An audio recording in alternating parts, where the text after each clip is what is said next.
Is there anything you want to say directly to like the city council, the lawmakers in the city who put this law into place that's affecting people like Wickey? Well, hopefully the city council sees the writing on the wall. The state bill is coming. It's undoubtedly going to be passed. It very likely is going to be passed and enacted before the summer. So if you see the writing on the wall and you see that you're not really even prepared to prosecute these cases, then abolish this law.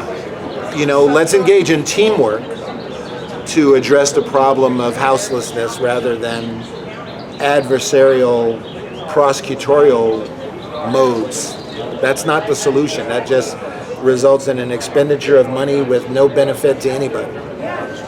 Today is about this marathon. But we'll have other opportunities to challenge the ordinance in court.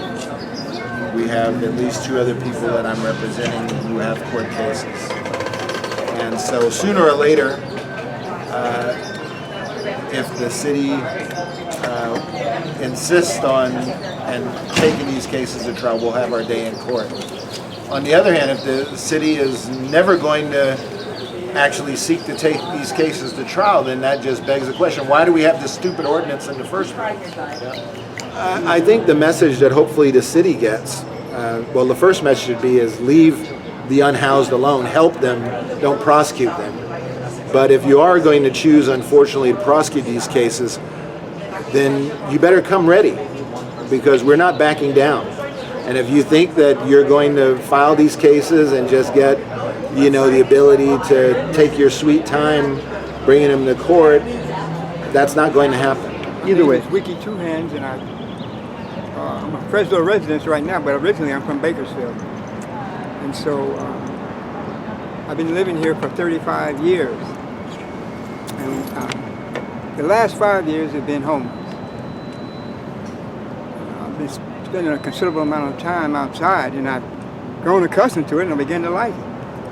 So, but I've grown accustomed to it at a bad time, because now the city is having problems with a majority of people that like to live outside, and so it's created a situation that has brought about a lot of controversy as to what to do about the homeless, the stigma of being homeless, and then. Or is it living outside? But I didn't. Personally, I like living outside. But if the city they're objecting to it, and they have, but they can place you in and give you assistance and place you in places where you can be assisted and not be homeless. But mine was more of a personal thing. I just like being homeless. I like being outside, living outside, enjoying the atmosphere. It's more pleasant to me than being inside again. I lived inside for the times I've been in Fresno, almost 20 years I spent. Of the 30 years I spent in Fresno, 25 of it has been inside, in a home. So I like the lifestyle now, but it's unfortunate because it's under considerable amount of pressure from living outside. The cities, they condone it as long as it's not within the city, and the city ordinances that come up, and individuals have to obey and try to learn how to live in the community. I mean, in the premise of that understanding of the city has to keep a maintenance profile. And it has to, it cannot let the homeless detour it from that. So they've added quite a bit of assistance to it. And I was against it at first, but now I'm in a very cooperative manner about the whole situation. Trying to understand. They understand me, and I understand them. Yeah, I was living outside, I didn't not doing anything, but I got approached by an officer, and he came and talked to me, and he told me, he said, this is. Can't do this now. So I just said, well, okay. And so then he said, but you have to go, and then but you have to leave the stuff. You can keep your stuff, but you can't be on the property. And so I vacated.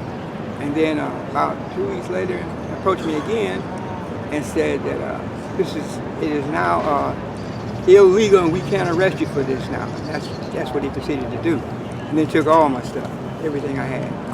Then he told me, he said that previously, before this occurred, he told me, he said, you had 2 cards here. Which do you want? One of them is unrecognizable. So take this. The one that's unrecognizable, he said, you can keep that one. The other one we want. And so they took one and left me one. And the one they left me, I just kept it because he had permission to keep it. Because it was really, it was in a deteriorating condition. But then when they finally arrested me though, they changed his mind and said they took everything and arrested me and brought me down here and booked me for illegal campsite and possession of a stolen shopping cart. Possession of a shopping cart. Like you said, you feel more compliant, like as far as like the city's point of view of like keeping what you call the maintenance profile right now. Yeah. So you said like it's inconsistent, like they let you keep the cart the one time and then they book you for it the other time. So it's almost like as if they pick and choose when it matters, right?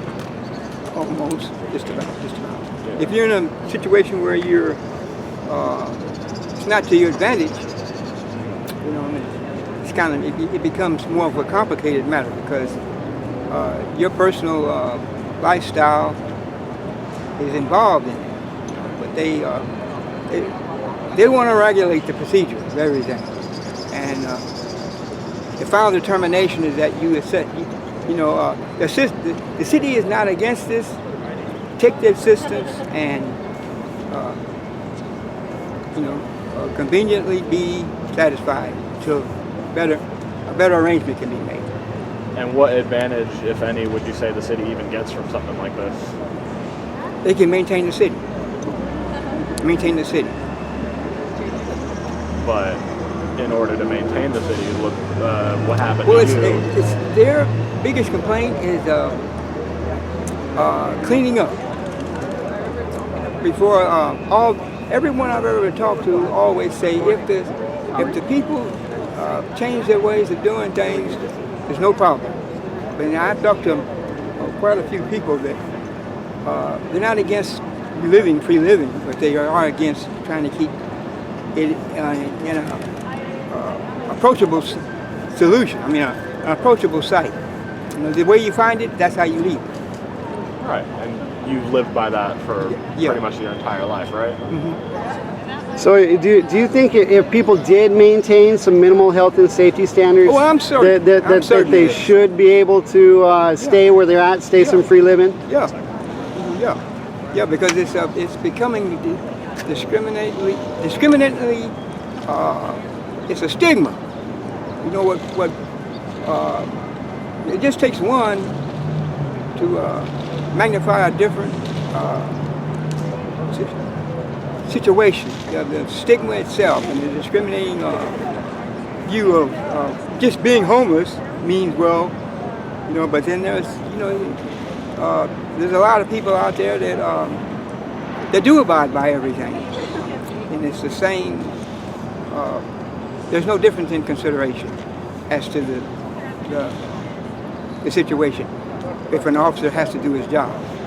How many folks you think in Fresno operate your kind of lifestyle of free living, just maintaining clean, orderly place wherever you go? Well, I don't surround myself with a whole bunch of people, but the people that I go around, they do. I've been around a considerable amount of homeless people that regard their living situation, they put it on the lands also. They live according to, that's how they are. They keep themselves clean and the property stay clean. Right, yeah, because, easy way to mitigate a lot of health and safety would be keeping trash where it belongs, pee and poo where it belongs, food where it belongs, separated, right? And up off the ground, and, that way there's no rats, because that's usually a lot of people's concern. For me, anyway, in my city, most people are treated like vermin, like to be abated, and that's It's so dehumanizing, so devaluing. Yeah, And well, it's that way here also, but it varies with the it varies with the individual. It should vary with the individual. That's the way I see it. I see it as I don't see it as just accepting this stigma and living your life that way. I see it varies with the individual.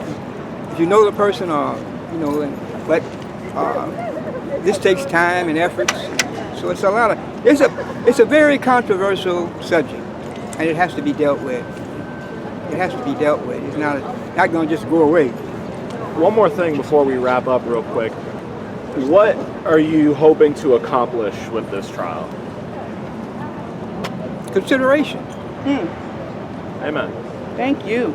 Specifically, Spark, we try to mobilize young folks like Gen Z and millennials. So is there any specific call to action for the younger folks, or maybe somebody who wants to help but doesn't really know what to do? Yes, we always are encouraging the youth to come out and help. There's so many different things that you can help out with in the community, especially with the unhoused. Like, tell me what you like and we have it. You like artwork? Let's set up an artwork group at the park. You know, if you like handing out waters or food or anything, like, let's go do that. There's a lot the youth have to give to us, and a lot of youth are in high school and they're getting ready to graduate into their careers. Volunteering for organizations like WANI would create probably something in the future like healthcare. They would learn to understand how much healthcare is important when during homelessness, and why we need to focus on more budgets, right? So maybe they'll go into lobbying or creating bills or work in a healthcare system that helps with the unhoused in their own community. So we always need the youth. We need the youth to come out and see what's wrong in our world so they can grow up and become city councils and board of supervisors, assemblies, and legislators that help us with the budget and create bills so we can have a better community. That's awesome. Yeah, and that would hopefully, ideally, long term, like prevent, stuff like this happening. Yes. Is there anything specific for Wickey that they could possibly do to help in this case? Yes, by raising awareness, by simply raising awareness, for Wickey, the injustice that is happening in our community, not just for Wickey, but even after today, every single individual that is arrested, for merely not having an option of having a safe place to stay, permanently, not temporary, permanently, right? So right now, having them just getting a hold of me through maybe the email, wearenotInvisible2015@gmail.com, or sending me a text message saying, I'm really interested in joining, what can I do to help? So like I can invite them to the Zoom meetings, they can raise awareness at their schools, they can raise awareness in their neighborhoods with the younger youth. The youth is always like the spark, we want to, yes, it's the spark, yes, we want the youth to get more involved in the community. And I know there's a lot to offer over at the City Hall, but we want you to know what's happening in your own neighborhood. All of us have grown up in Fresno, know there's an issue here in Fresno. Yeah. We have accepted growing up in this state of city that we're living in. So we need to change it, and we need the youth to bring out that spark and change Fresno. So yes, I need them. Yeah. We need the youth. So they got all that energy too. I'm hearing raise awareness, learn more about it, talk about it. Oh, yes. But come out and experience. Be with us. Hands-on is the best way to learn. Okay. If you want to learn something, you make sure you do it hands-on. Perfect. They went to Sacramento. They're from Washington Union. They went to Sacramento, and they're healthcare workers of America in the future, right? That's their career. So they entered a competition with the state on a project. Their project was homelessness in Fresno. They've won state competition. Now they get to go to nationals. Why is nobody doing anything for them? This is our youth.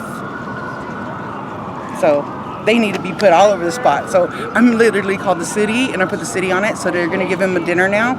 I'm going to call the state, Joaquin Arambula, and ask what is he going to do, because he's a doctor, and these are healthcare workers of America. Why are we not doing? I want them to get proclamations, awards. Watch, this is going to happen. I'm going to make it happen because I spoke into existence, and I'm a fierce freaking advocate. And I'm going to make sure they got awards to hang on their goddamn wall. Huh, Wickey? Them girls deserve it. They went and won a state award for writing a project on homelessness and won state competition. Yes, the youth is so beautiful. Because they want to raise awareness on the health aspects of homelessness. Right. right? And that's what we need, because we need people to see how homelessness kills people. It is a death sentence. It really is a death sentence. I mean, right? Like out here, either I was going to go back to prison or I was going to be judged by 6 or carried by 6. That's the only way of life on homelessness. That is ultimately that is. Look at Wickey. You know, he's not being carried, you know, but he's going to be judged. You know what I'm saying? So that's the life of homelessness in Fresno, California.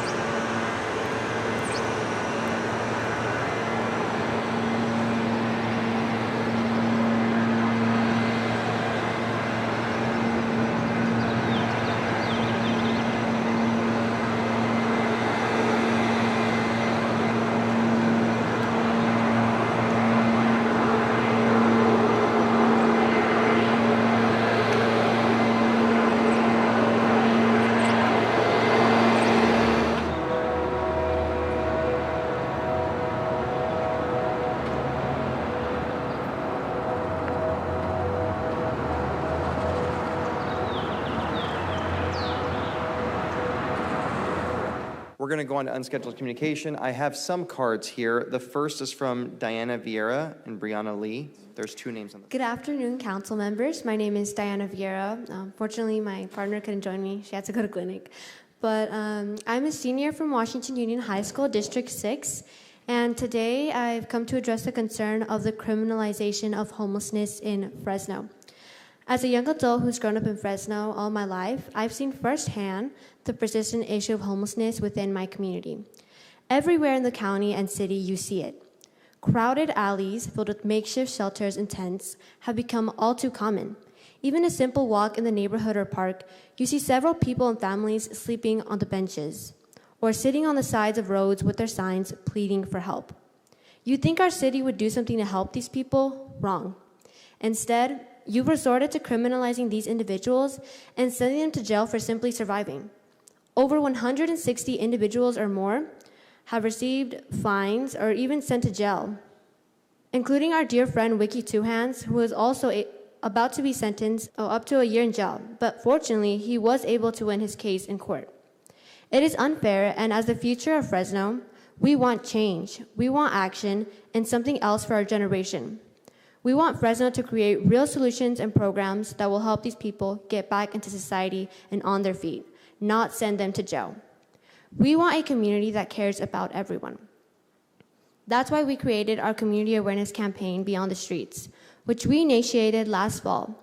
Some of the big projects we organized was getting a $3,000 grant from Calviva Health, in which we were able to make survival backpacks to distribute among homeless individuals upon discharge from emergency rooms. We also went to the Capitol in Sacramento to lobby for permanent housing solutions, bringing the issue of homelessness in Fresno to a state level, conversing with legislators and senators, informing them about important bills we want to create a reality, such as the California Housing Justice Act. Our community project even won first place at a state level for the organization Health Occupation Students of America. Now, we will be advancing to internationals held in Nashville, Tennessee, and informing others about homelessness in Fresno on a global level. Even with our efforts, we recognize that there is so much more our city itself can do. It's wild to think that teenagers, such as myself, are doing more for homeless individuals in our city than the city of Fresno itself, even though it should be the other way around. Thank you for letting me be here. My name is Wickey Two Hands, and I'm the first person to have to go through a court procedure for being a victim of homelessness. But I am content in the situation. The city of Fresno is a great city, and it's a beautiful city, and I do believe, and it has made a tremendous improvement since I've been here. I've been here 35 years. When I first came in 1990, it was mostly, it was more of an object than it was a city at the time. But they've made a considerable improvement for 35 years. It has become more of a metropolitan city. And but I didn't realize the responsibility of those that run it. And I took for granted a lot of things that today I don't take for granted anymore. It is a very difficult task to run a city, especially in today's civilizations. And there's so many modernization and progressive additions to land, where land once was barren and natives ran across it. Now we have cars, planes in the sky, helicopters, all kind of, a whole total different situation amongst our living. We've improved our way of travel, but amongst ourselves is where our difficulty lies. And today I saw one of the biggest improvements in my 77 years of living on this earth. Today, 2025, this month, April 10th, this day was the largest contribution to my entire lifespan. It made the 77 years a pleasure to be here. And the people that I became acquainted with and the individuals that I know now, and now my stay in Fresno is a lot more, I never really felt comfortable here, but now I do. And I think that this day was met, and if I would like to thank the people of Fresno and the city council, and my prayers have been answered, because I think this is where my last stand will be, is in the city of Fresno. And I'd like for it to be a pleasant one rather than an uncomfortable one, or in a situation that requires some recognition. In our masses of people, the more people, the more difficult it becomes, and the more the task becomes to try to live in peace. And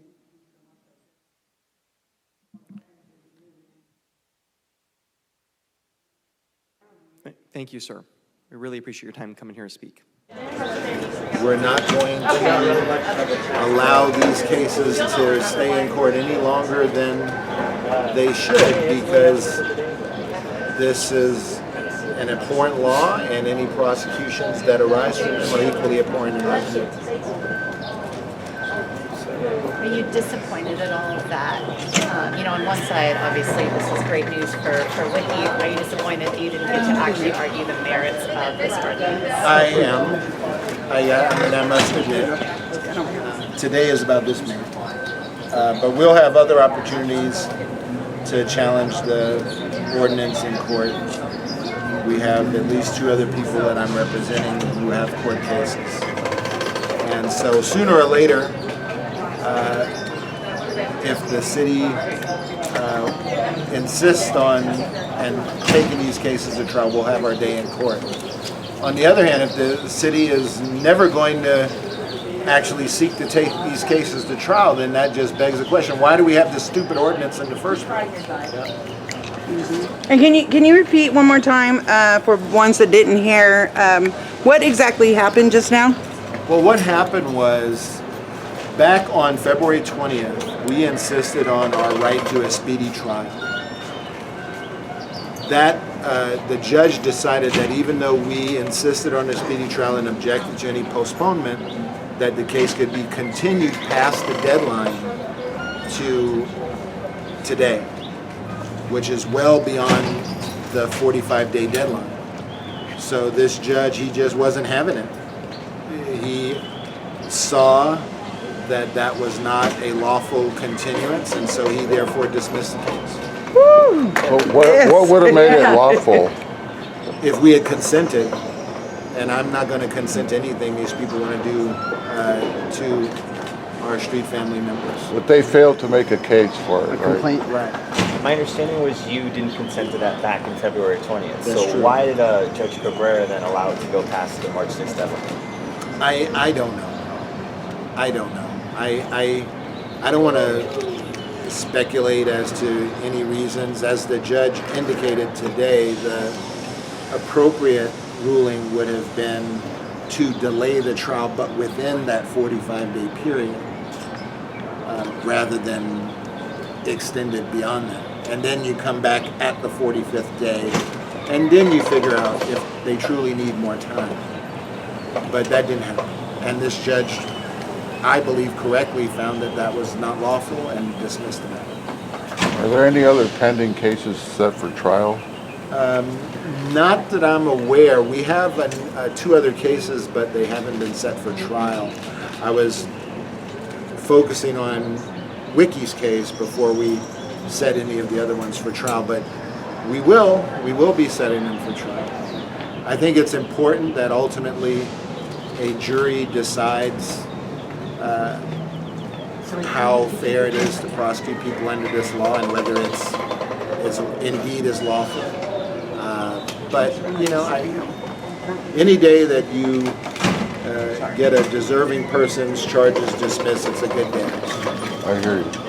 So what do we know about how many citations are? I know is there over 250 arrests?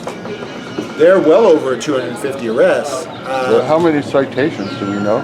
We don't know how many citations there are. We know that there have been approximately 400 or so arrests. 400 now? Wow. And I would guesstimate, and I hate to do that, but at least an equal number of citations, probably more. So a lot of people may not make appearances, right? Correct? And and they have then, a bench warrant. Right, and that happened to one of the folks we were representing early on. But you know, the worst thing about all of this is that this ordinance it criminalizes people's existence. It sends people into hiding. Yeah. We've seen this on the streets, people hiding in abandoned properties, people sleeping in dangerous conditions on the divide between the freeways where law enforcement can't get to them. Yeah, I've seen that. So nothing good has come from this ordinance. And you know, in the 6 months now, 6.5 months since this ordinance became law, have we seen any more housing become available? Any more shelter space? Any more benefits? You know, I thought that the description of this ordinance when it was first enacted was tough love, not just tough. You know, we're still waiting for the love part. Can you talk a bit about how, my understanding is you were offered diversion services at the beginning, at least according to the city attorney, and even today there may have been attempts to settle out of court. Right. Can you talk about what those offers were like?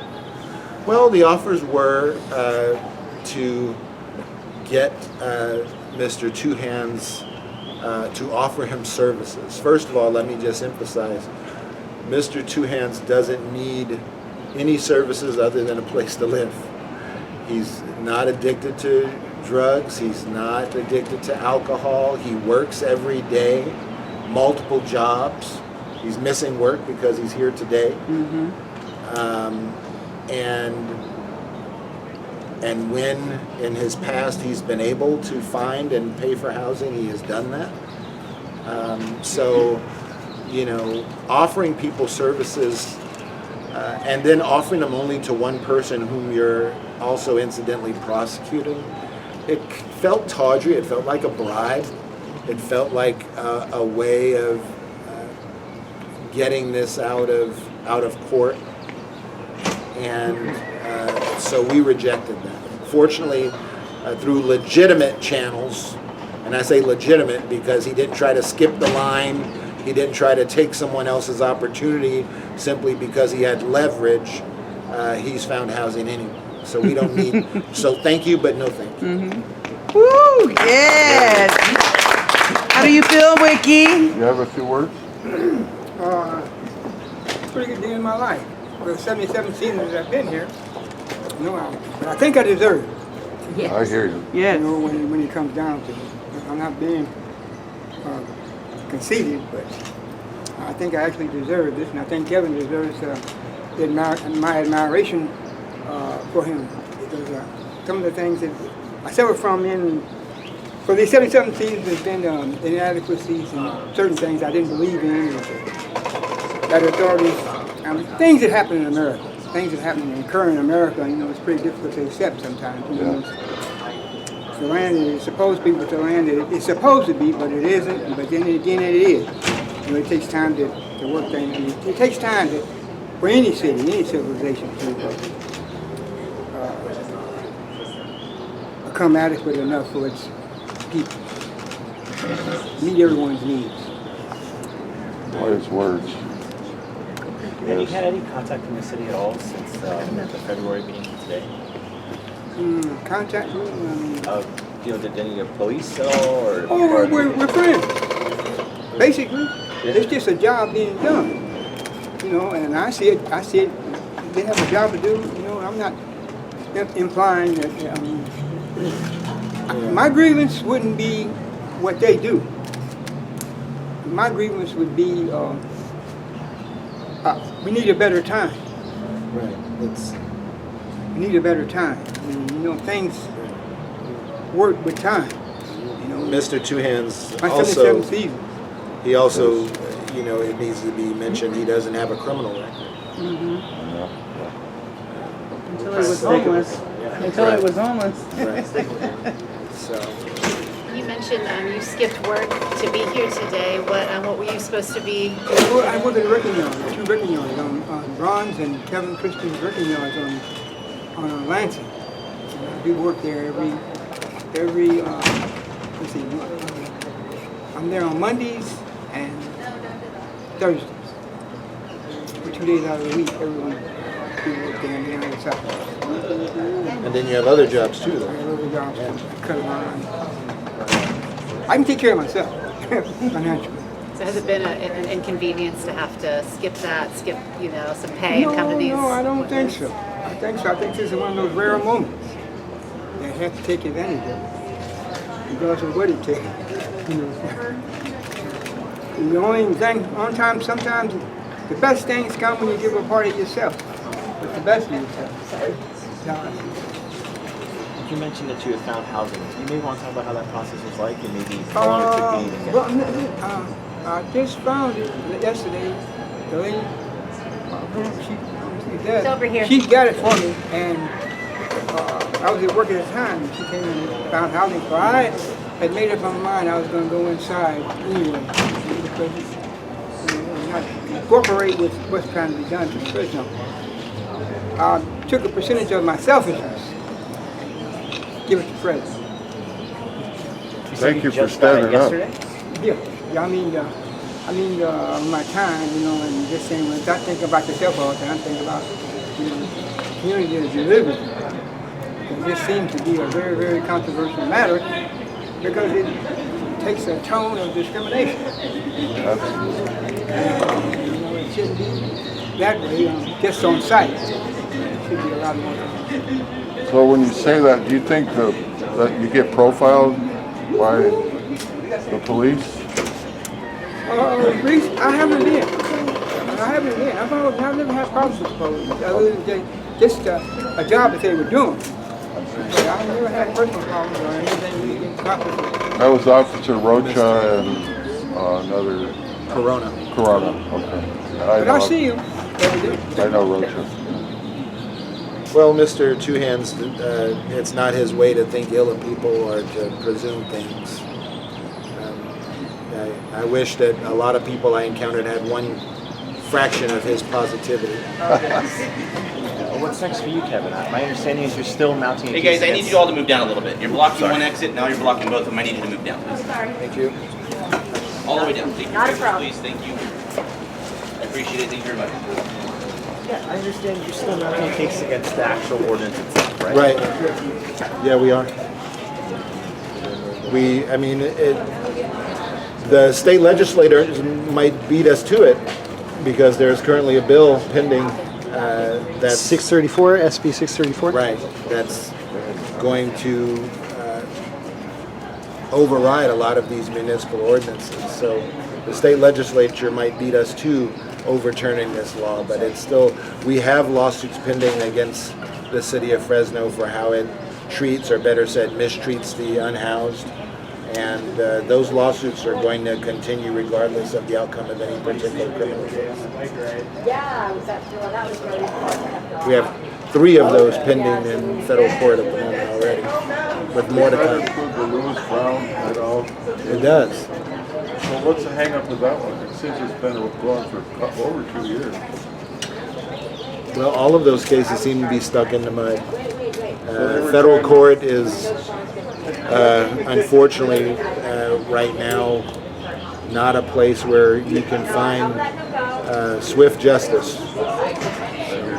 So they were using the argument that the overturning the Grants Pass decision by the Supreme Court somehow affects the Lewis Brown case, but I don't see it.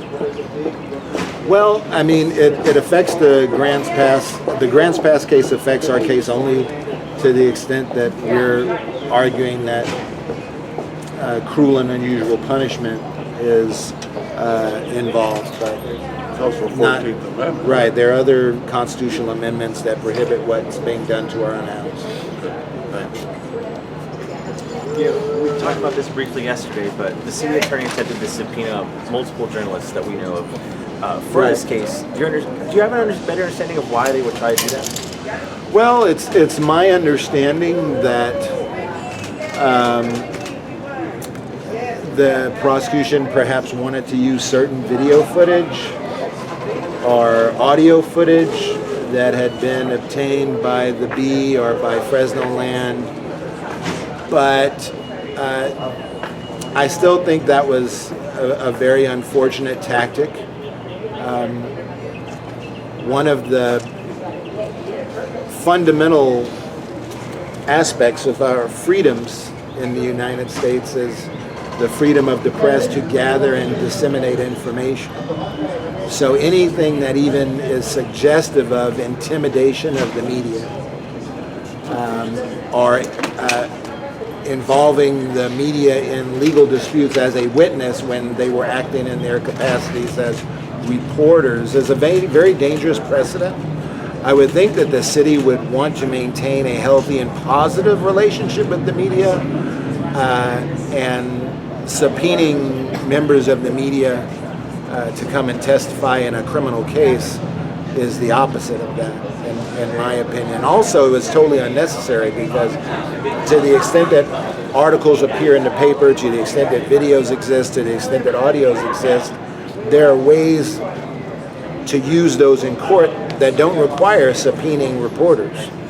So it seemed to be a very heavy-handed, intimidation-like approach, which was very concerning to me because we're seeing that not only here locally, but of course on the national level, that the media is under attack. I saw some video online about the actual arrest.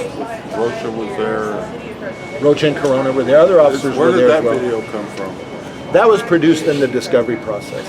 So that's a body-worn camera video. Body camera, okay. Yeah, well, I really appreciate the media's interest in this case because, you know, hopefully when you see people like Mr. Two Hands, hopefully when you see people like some of the other folks who have had to come to court, you see that first and foremost, unhoused people are people.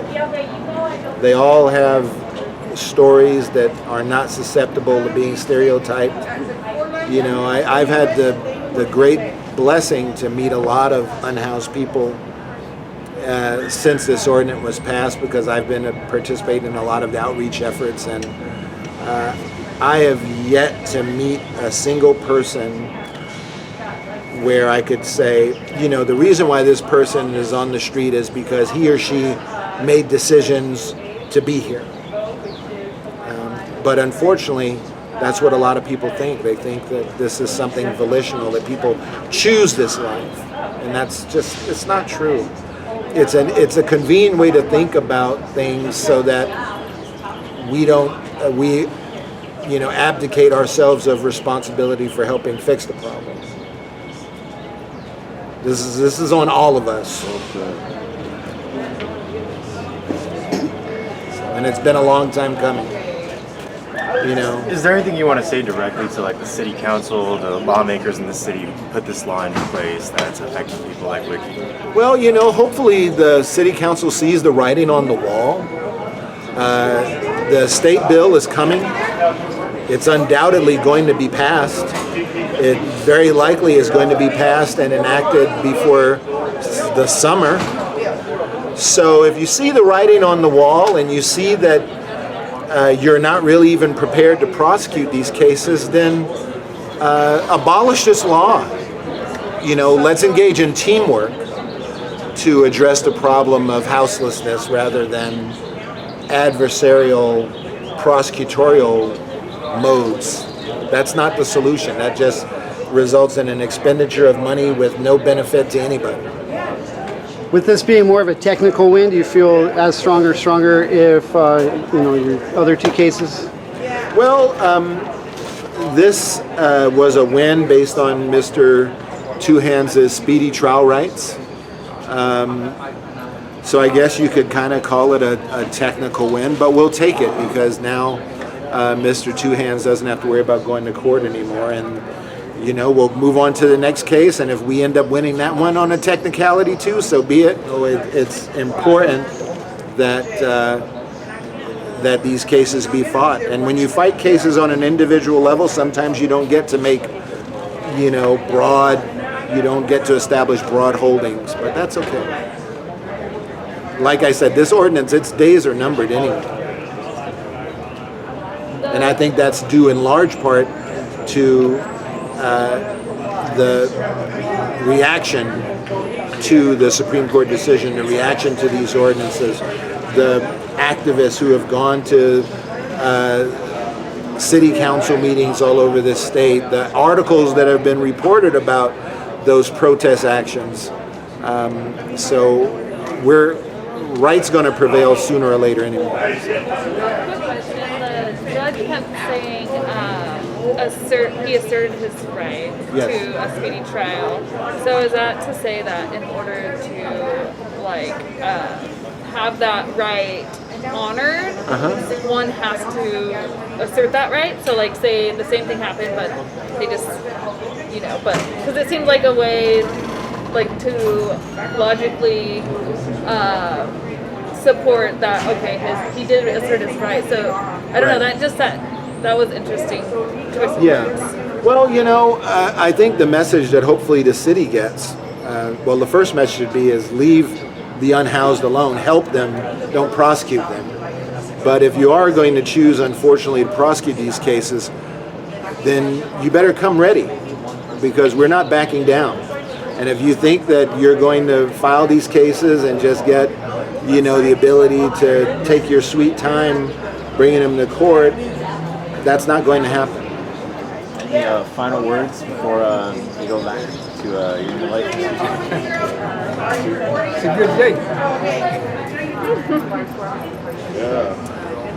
How does it make you feel to have so many people out here supporting you? I'm not used to it. Yeah.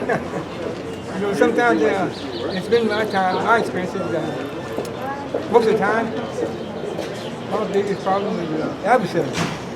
This is the first time I have as many people, but it's important that it is. This time, it's very important. This one. It's a rarity, but it's an important. It's important. Also gave me a lot of incentive to be with Kevin. Yeah. Stick with Kevin. I think we all appreciate a reminder that we're not alone in this world, and that people support us. So if nothing else, I think that Wickey knows now he's supported. So that's a great thing. So I wanted to come and address the city council because the city had hired a process server to serve me, and she's a probation officer with the Fresno County. You guys need to start vetting your process servers. This process server showed up at my house, flashed her badge, tried to intimidate me to come to my door to accept her paper. And then she turned around and tried to taunt me when I was at my door. All this is on the Ring camera. It's already been put out there. But this is a probation officer, and I want to know why the city of Fresno is hiring probation officers to come to my house and torment me or try to make me scared of the police, flashing her badge. That video is up online. You guys can watch that too. So I'm holding the city of Fresno accountable for hiring ghetto people to come to my house and sit there and flash their badge and try to use it as intimidation. You guys need to vet your people. You really do. This is really, really sad to know that a group of you guys literally think this is okay to send a woman with a badge to my home to try and intimidate me, okay, and then tossing the paper through the door and then turning around laughing and coming back to film inside my house. That's all on video too. So you guys are wasting money. I don't know if it was a good $150 laugh for you guys, but I'm gonna hold you guys accountable for the stress and pressure that you guys have put me under. I have PTSD. I've been telling you guys that for years. But yet you hire these hoodlums, these people that come in with their badges and try to intimidate us to open up our doors so we take service. I was on the phone in a meeting with UCSF surgeons at that time. My phone was about to die, so I couldn't leave the spot I was in my home. Okay, so for you guys to hire somebody, send them to my house to intimidate me, it's not gonna work. I'm not afraid of the police. I am insulted by my own city for sending her to my house. And then she brought a dog.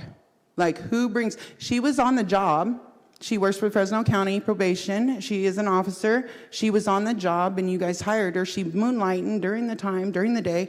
Today she was in the courthouse this morning trying to get the attorneys against me. But she failed to realize they were there for me. So this is sad.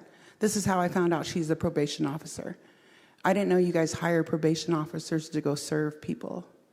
But I think it's not cool. Like, come on, do you guys know this? Do you guys know you're hiring? Do you not vet the people that you guys send to people's houses?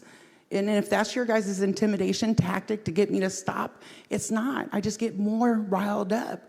And I do more things that I gotta come at you guys for. I'm getting sick and tired of coming. 10 years and I'm still sitting here today.